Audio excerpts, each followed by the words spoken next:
Alright, in this video we're going to look at how to find the percentile rank. So I'm going to copy these numbers into my sheet over here.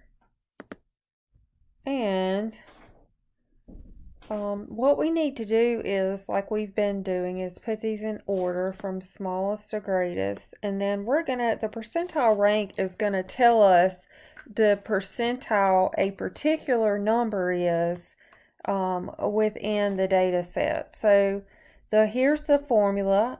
I'm going to pause it and I want you to put these numbers in order from smallest to greatest.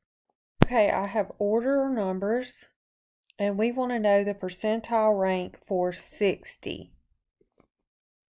So we need to find the number of values that would be below 60. So from here all the way back, 1, 2, 3, 4, 5, 6, 7, 8. So there are 8 numbers that are below 60 plus 0.5 divided by the total number of values. We have 1, 2, 3, 4, 5, 6, 7, 8, 9, 10.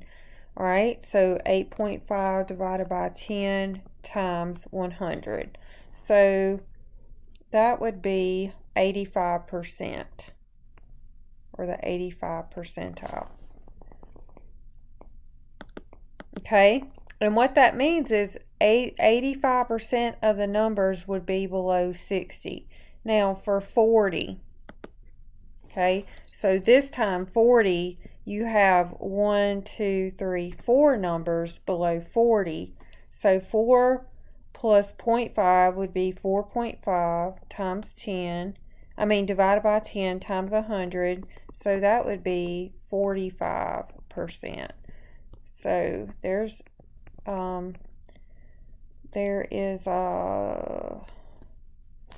what number was that? Hold on a second, because I wanted to label this for y'all. 40. So our number 40 is 45 percentile, and our number 60 is the 85 percentile. And then our last one, let's see what it is.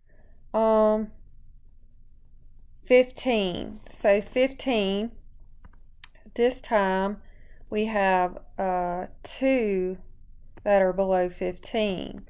So let's see what rank it is. And I know it's going to be below 45%. So this time we have 2.5 divided by 10 times 100. So that would be 25%. So 25% of the numbers are below 15. And that's how you find the percentile rank. It's a pretty straightforward formula. You're going to do that on question number 3 and question number 4.